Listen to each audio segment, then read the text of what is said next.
ఢిల్లీ బీజేపీదే అంటూ 27 ఏళ్ల తర్వాత అధికారంలోకి 70 సెగ్మెంట్లలో 48 కైవసం 22 స్థానాలకే పరిమితమైన ఆమ్ ఆద్మీ పార్టీ హ్యాట్రిక్ పార్టీని మట్టి కరిపించిన కమలదళం కేజ్రీవాల్ సిసోడియా సహా కీలక నేతల పరాజయం ఒక్క స్థానంలోనూ గెలుపొందని కాంగ్రెస్ హస్తం పార్టీకి గతం కన్నా పెరిగిన ఓటింగ్ శాతం అంటూ బీజేపీ ఆప్ మధ్య ఓట్ల తేడా జస్ట్ 2% మాత్రమే 2%తో మాత్రమే ఓడిపోయినారు. ఇక్కడ కావాలంటే కంపారిజన్ రాశారు ఇక్కడ చూడండి. 2020లో 2025లో ఇక్కడ ఇప్పుడు బీజేపీకి వచ్చిన సీట్లు 48 అయితే వాళ్ళకు వచ్చిన ఓటింగ్ పర్సంటేజ్ 45.56 మాత్రమే. ఇక్కడ 2020లో 8 సీట్లు వస్తే అప్పుడు 38.51% మాత్రమే ఓటింగ్ శాతం వచ్చింది. అయితే ఇక్కడ చూడండి కంపేర్ చేస్తే ఆమ్ ఆద్మీ పార్టీకి 22 సీట్లు ఇప్పుడు వచ్చినాయి. ఆ గతంలో 2020లో గెలిచినప్పుడు 62 సీట్లు వస్తే అప్పుడు 53.57% మంది ప్రజలు అంత ఓటింగ్ శాతంతోని గెలిచిండ్రు. అయితే ఇక్కడ ఇప్పుడు తగ్గింది 43.57కి వచ్చింది.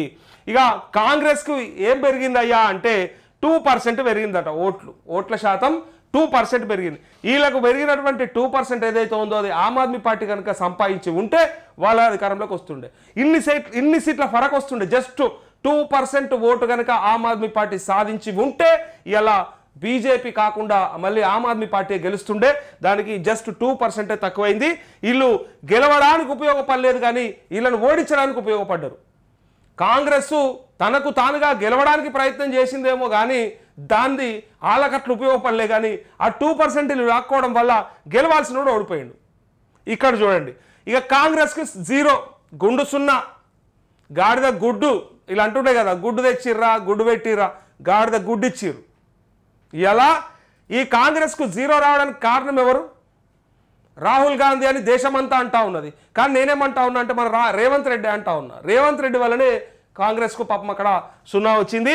వాళ్ళకు గతంలో 4.26% ఓట్లు ఉంటే ఆ శాతం ఉంటే ఇప్పుడు 6.34% మాత్రమే సాధించగలిగినరు. ఇక్కడ చూడండి ఒక్క 2% 45.56 వాళ్ళకి, ఎవరికి? బీజేపీకి. 43.57 వీళ్ళకి జస్ట్ 1.99 అంటే 2% లోపు ఓట్ల తేడాతో మాత్రమే వీళ్ళు ఓడిపోయినరు ఆమ్ ఆద్మీ పార్టీ. అందున కేజ్రీవాల్, సిసోడియా ఎవరెవరైతే జైలుకి వెళ్ళి వచ్చిర్రో వాళ్ళ మంత్రి, వాళ్ళ ఉప ముఖ్యమంత్రి, ఆ ముఖ్యమంత్రి ముగ్గురు జైలుకి వచ్చిన వాళ్ళు ముగ్గురిని ఓడిచ్చేసింది బీజేపీ. ముగ్గురు ఓడిపోయారు. ఆ ముగ్గురిని నమ్మలేదు. ఇక దీనికి కారణం రకరకాలుగా ఆమ్ ఆద్మీ పార్టీ పంజాబ్లో గెలిచినాక అక్కడి నుంచి వస్తున్నటువంటి కాలుష్యాన్ని కట్టడి చేయలేకపోయింది. యమునా నదికి సంబంధించినటువంటి కాలుష్యాన్ని దాన్ని కట్టడి చేయలేకపోయింది, నియంత్రణ చేయలేకపోయింది.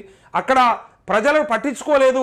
గాలితోనే ఓడిపోయినని చెప్పారు. అది గాలి వల్లనే ఓడిపోయినరు. అక్కడ కాలుష్యం పెరగడం వల్లనే ఢిల్లీ ప్రజలు ఈ కాలుష్యాన్ని కట్టడి చేయలేనటువంటి ఆమ్ ఆద్మీ పార్టీని బొందబెట్టేద్దాం అనుకున్నారు. ఆయన పంపించేసారు ఇంటికి వాళ్ళని.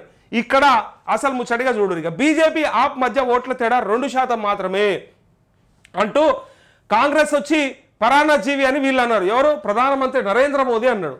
తొలిసారి దేశంలో ఢిల్లీ దాని పొరుగు రాష్ట్రాల్లో అధికారంలో ఉన్న ఏకైక పార్టీ బీజేపీ నిరసనలు, ఆందోళన, అస్థిర పాలనతో అభివృద్ధికి ఆటంకంగా ఉన్న ఆప్ను ఢిల్లీ వాసులు ఇంటికి పంపించారు. డబుల్ ఇంజన్ అభివృద్ధిని నమ్మి మోడీ గ్యారంటీలను విశ్వసించి బీజేపీకి ప్రజలు అవకాశం ఇచ్చారు. ఢిల్లీని సరికొత్త ఆధునిక నగరంగా మార్చుతాం, మౌలిక సదుపాయాలు పెంచి యువతకు కొత్త అవకాశాలు కల్పిస్తాం. కాంగ్రెస్ పార్టీ తన మిత్రపక్షాలను ఒక్కొక్కటిగా ఫినిష్ చేస్తూ వస్తుంది. ఈ పార్టీ పరాన్నజీవి వంటిది. అది మునుగుతున్నప్పటి తోటి పార్టీని వెంట తీసుకెళ్తుంది. మన దేశంలో సీఎం, మంత్రులు జైలుకు వెళ్ళిన ఏకైక పార్టీ ఆప్ అంటూ ప్రధానమంత్రి నరేంద్ర మోదీ అన్నారు. ఇక్కడ ఇక వీళ్ళు ఎవరికి వాళ్ళు ప్రజా తీర్పును అంగీకరిస్తున్నామని అరవింద్ కేజ్రీవాల్, ఎస్ ఓటమిని గౌరవంగా అంగీకరిస్తున్నామని కాంగ్రెస్ నేత రాహుల్ గాంధీ అన్నటువంటి మాటలు. ఫైనల్గా ఇప్పుడు కౌన్ బనేగా సీఎం అనేది ప్రశ్న. అక్కడ అందరి నోట పర్వేష్ వర్మ పేరు. రేసులో విజేందర్ గుప్తా, సతీష్ ఉపాధ్యాయ్, తెరపైకి భాన్సురి స్వరాజ్, దుష్యంత్ గౌతమ్ పేర్లు అంటూ